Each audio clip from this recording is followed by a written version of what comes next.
My name is Christina Sciblo. I'm 29 years old. I'm a mom of 3, and I ate shit for 2 years. 24 months of eating shit to be able to eat caviar for the rest of your life. So why would I want to eat shit? Why would I want to give up everything, risk everything for the unknown, and leave behind everything that was considered safe? In 2018, I got to the point where I just realized how unhappy I was with life. I was doing what I was supposed to, things that society wants you to do, and I wasn't doing the things that truly made me happy, like YouTube.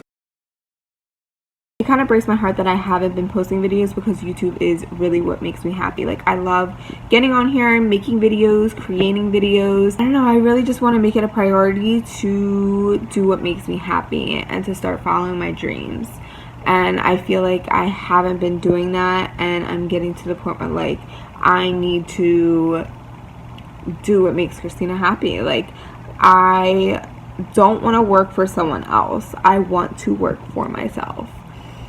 And I think that is the biggest thing at the moment that really bothers me. Like, the older I get, the harder it is to work for someone else. And I'm 27 years old, and I've just always have felt like, I don't know, I don't want to work for someone else. I want to be my own boss. At the time, I was way in over my head with unnecessary debt. Bernard was working 12 hours a day, 1 hour away, so everything at home was on me: cooking, cleaning, taking care of the kids. And also, I started to not like my job. I was already there for 5 years. I felt very unfulfilled, and I felt stuck. The moment that changed everything for me was one day when one of my kids had said to me, "Who's gonna watch us today?"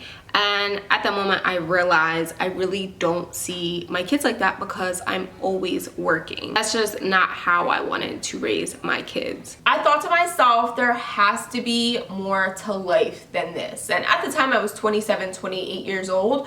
So I figured, if I'm this unhappy now, I have to change it now. So on March 28th, 2018, I quit my retail management job, making $45,000 a year. Today is my last day of piercing my Gouda. I don't know how I feel. It's bittersweet. Oh yeah, keep going. You're trying to say my resting? I chose from that point forward, I would live my life the way that I wanted to. I had already had a taste of what it was like making money on YouTube, sponsorships, freelancing, doing makeup, and selling stuff on Facebook. So I figured if I had more time to do all that, then I could get more from it. The first month after leaving my job, I made $50 from YouTube. This was the least I'd ever made. And this was during the whole adpocalypse thing, so advertisers were starting to pull their ads from certain videos. For example, my Kim K video. I'm sure you can guess why, but advertisers weren't trying to put their ads on videos like that. And that video had hit almost 1 million views at the time. We quickly sank. The money that we had saved from our income tax, gone.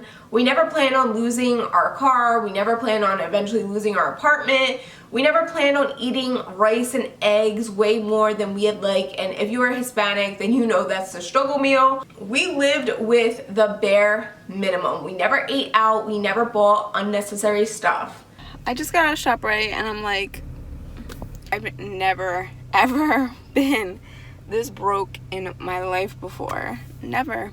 I have $0 to my name. 60 cents actually. I found $1 in one of my old purses, and I had to use that to get tomato sauce, like a little baby can.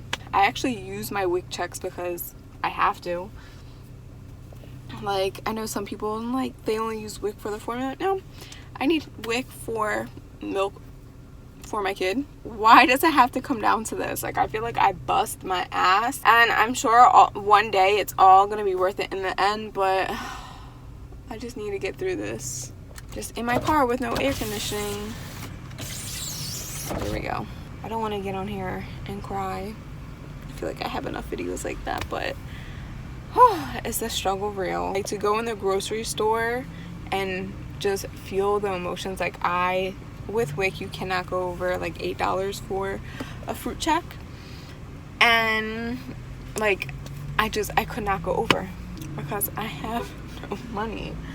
Like at this point all I can do is laugh, but like inside I just really want to cry. But I keep telling myself just appreciate the fact that you have healthy kids at this point.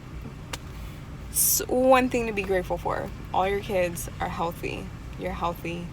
Everybody in the family is healthy. There's no point being too fancy.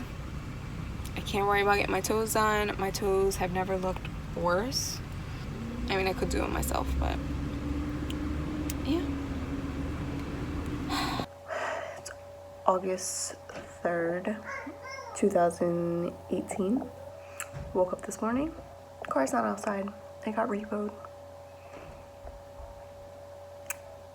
Gary Vee said eat shit, and I'm eating shit. Like, face to the floor, pile of shit right here. All I could do was like laugh in situations like this. Like, I don't know. I'm trying to find the good in things. I'm just thankful I still have a roof over my head in the midst of everything. But this can just be a part of the journey, part of my whole story. One day I'll be able to say, I have this, and I used to not have that. It's crazy. In a way, I feel like I have a big weight lifted off my shoulder. I don't know. We just weren't meant to have that car, although I love that car. It's been real. Saying goodbye to our apartment. It's been 3 days of moving in the hot, in the rain. I'm so ready for this to be done. But new beginnings. I had felt like such a failure, but I could not dwell. I had to get back up and find new ways of making money. So I did. Things I did to make extra money were things like doing Uber and Lyft. I did that before my car got repoed. I started doing social media for a strip club in Atlantic City. I had freelanced doing makeup. I created a second channel from zero, which has surpassed this channel. And I continued to sell stuff on Facebook. Slowly that $50 after I quit has turned into over $1,500 working multiple gigs. And that's not including going back to the job that I left part-time for Christmas. Talk about swallowing my pride. I know this isn't the money that I used to make, but I could never go back to being as unhappy as I once was. I quit because I didn't want to live my life always wondering what is on the other side. This experience is something that I really needed as a person because I was so lost in life. I had no idea who I was. This experience gave me the confidence that I never had. When I say that it's given me the confidence that I never had, that's because in this situation, so many people had so much to say, there was so much noise, but I had to stay focused and I had to believe in me. And because I had kids when I was really young, I feel like my identity for the past 11 years has been mom, and because I've been in a relationship since I was in 7th grade with the same person, I feel like that was also my identity. So this has taught me who I am as a person. This experience has made me face certain demons. This experience made me learn about all the uncomfortable things about myself, and because of that, I have gained the clarity that I need to now know what I want. And that's why it's taken until now to finally get the ball rolling, and which is why I had disappeared from social media for so long. Yeah, I failed. I could have went about things differently, but I made a decision. I got punched by life every day in the face for it. Some of you may be like, why would you share all of this? And the reason why I decided to share it is because everyone just shows their highlight reel. Everyone talks about the successes. No one talks about the failures.